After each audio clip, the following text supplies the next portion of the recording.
नमस्कार दोस्तों, कैसे हैं आप लोग। उम्मीद करता हूं सभी लोग अच्छे होंगे, सभी लोग स्वस्थ होंगे।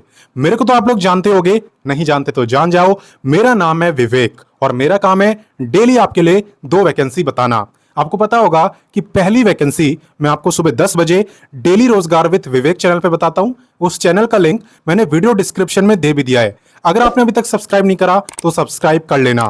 एंड दूसरी वैकेंसी मैं आपको बताता हूं रोजाना दोपहर 3 बजे एग्जाम सेट चैनल पे, जो अभी आप देख भी रहे हो। तो इसे भी आपको सब्सक्राइब करना है ताकि कोई भी वैकेंसी आपसे मिस ना हो। और बाकी चलिए आप सीधा वैकेंसी की बात करते हैं। देखो, वैकेंसी तो मैं आपके लिए लाते ही रहता हूं, लेकिन मैंने देखा है कि कुछ बच्चे यहाँ पे फीस ज्यादा होने की वजह से फॉर्म को अप्लाई नहीं कर पाते। तो बच्चे चिंता मत करो, आज जो मैं आपके लिए वैकेंसी लाया हूं ना, इसमें कोई फीस ही नहीं है, बिल्कुल फ्री में अप्लाई कर सकते हैं। एंड कोई भी, किसी भी कैटेगरी के बच्चे, ठीक है। और एक और अच्छी बात है कि इसमें एग्जाम तो होता है, लेकिन एग्जाम के अंदर ना तो मैथ आती है और ना ही रीजनिंग। तो काफी बच्चों को यहाँ पे मैथ से डर लगता है, तो आपको बता दूं, मैथ का एक क्वेश्चन भी आपको एग्जाम में देखने में नहीं मिलेगा। तो आज इसी वैकेंसी की A to Z सारी जानकारी मैं आपको देने वाला हूं और साथ ही साथ अप्लाई करना भी सिखाऊंगा एकदम डिटेल में, ठीक है। तो चलिए स्टार्ट करते हैं। सबसे पहले तो मैं आपको यही बताता हूं कि आज की वैकेंसी निकाली किसने है, ठीक है। तो देखो, आज की वैकेंसी आई है डिस्ट्रिक्ट कोर्ट की तरफ से। इसे हम हिंदी में क्या कहते हैं, जिला कोर्ट। नाम आपने सुना होगा, हर जिले का अपना एक कोर्ट होता है और उसे हम जिला कोर्ट कहते हैं। और ये वैकेंसी उसी के अंदर आई है, ठीक है ना। बात करते हैं सीधा इंपॉर्टेंट डेट्स की। तो इसके जो आवेदन है वो यहाँ पे स्टार्ट हो चुके हैं और अप्लाई करने की लास्ट डेट है 14 अगस्त।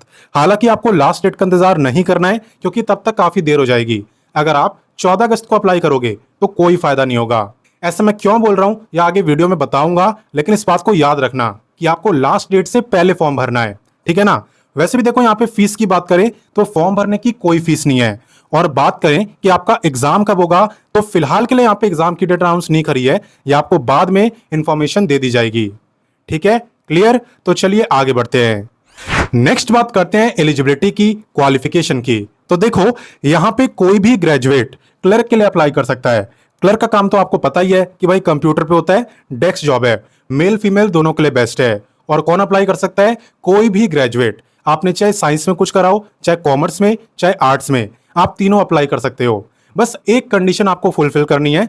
वो कंडीशन ये है कि आपने अपनी 10th क्लास में हिंदी सब्जेक्ट पढ़ा होना चाहिए। और आई थिंक सबने 10th में हिंदी तो पढ़ा ही होगा।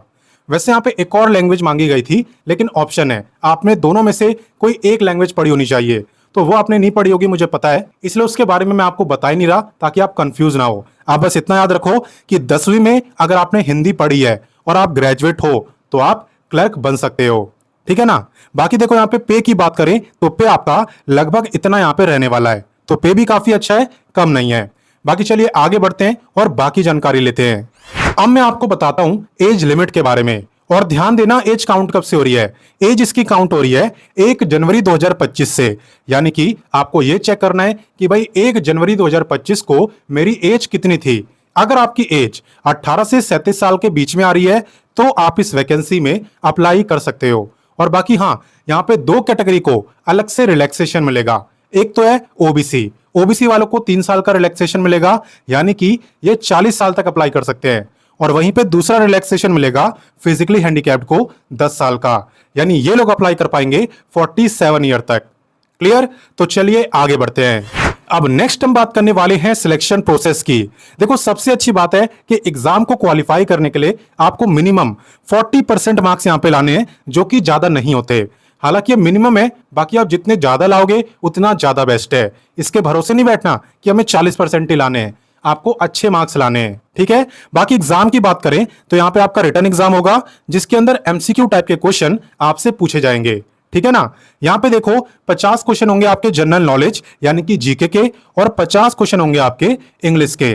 पेपर में कोई भी नेगेटिव मार्किंग नहीं होगी, तो सारे क्वेश्चन आपको अटेम्प्ट करके ही आने हैं, ठीक है। जो टाइम आपको मिलने वाला है वो है 2 घंटे का, यानी पूरे 120 मिनट। तो 120 मिनट में 100 क्वेश्चन आराम से करे जा सकते हैं, जब मैथ ना हो। ना तो मैथ है ना रीजनिंग है, और सबसे ज्यादा टाइम भी वैसे यही सब्जेक्ट लेते हैं, तो वो तो यहाँ पे पूछे ही नहीं जा रहे। और बाकी मैं आपको बता दूं कि यहाँ पे एग्जाम को क्वालिफाई करने के बाद हो सकता है कि आपका कंप्यूटर टेस्ट भी हो। मैंने क्या बोला, हो सकता है, यानी कि कंफर्म नहीं है, बट आप प्रिपेयर रहना, आप यही मान के चलना कि होगा, ठीक है, पहले से प्रिपेयर रहना और कंप्यूटर भी सीखते रहना। कंप्यूटर यानी कि थोड़ा बहुत एमएस ऑफिस आपको आना चाहिए, बेसिक कम से कम आना ही चाहिए। ठीक है, वैसे भी जॉब लगने के बाद आपको कंप्यूटर पे ही काम करना है। बाकी चलिए अब मैं आपको बताता हूं कि आप इस वैकेंसी में अप्लाई कैसे कर सकते हो। अप्लाई करने में बहुत कंफ्यूजन होती है ना, तो ध्यान से देखना, कोई कंफ्यूजन नहीं होगी।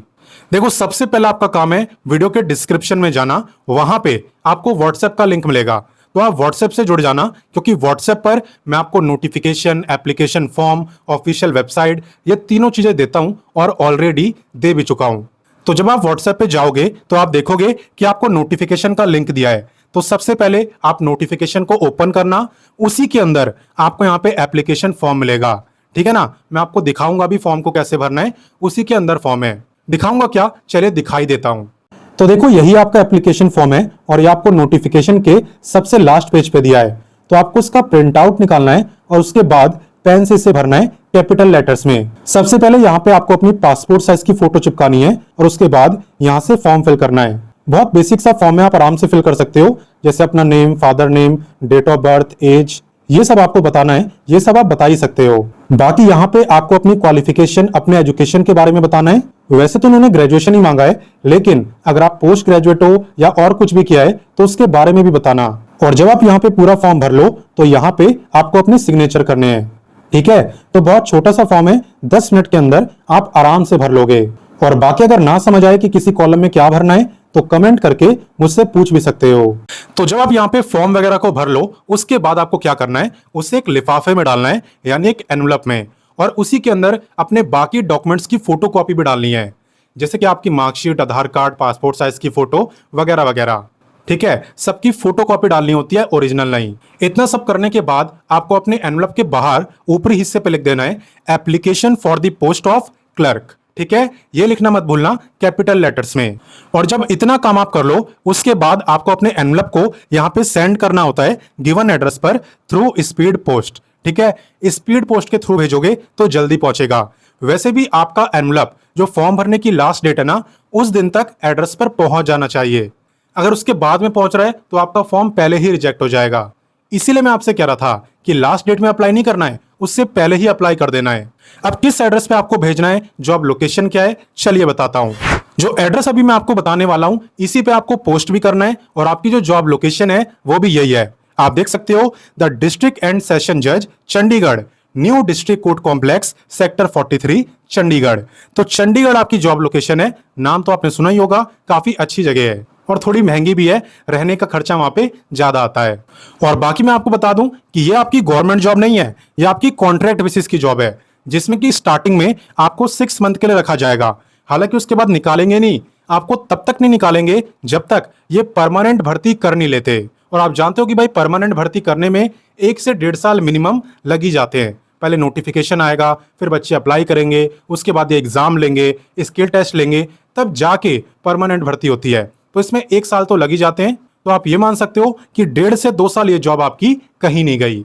ठीक है, और बाकी एग्जाम कब होगा, इस सब की जानकारी आपको यहाँ पे ऑफिशियल वेबसाइट पे मिलेगी।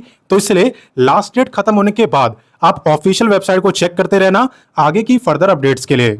और बाकी कुछ ना समझ आए, कुछ दिक्कत हो तो कमेंट करके मुझसे पूछ भी सकते हो। बाकी हाँ, इस वीडियो को अपने सभी दोस्तों, भाई बहनों, सबके साथ आपको शेयर भी करना है, ताकि उन्हें भी इस वैकेंसी के बारे में पता लगे। साथ ही में आपको समझाने का तरीका अच्छा लगा तो वीडियो को लाइक करके जाना। बाकी मिलता हूं नेक्स्ट वीडियो में एक नई वैकेंसी के साथ, और तब तक के लिए अपना ख्याल रखिए। जय हिंद, वंदे मातरम।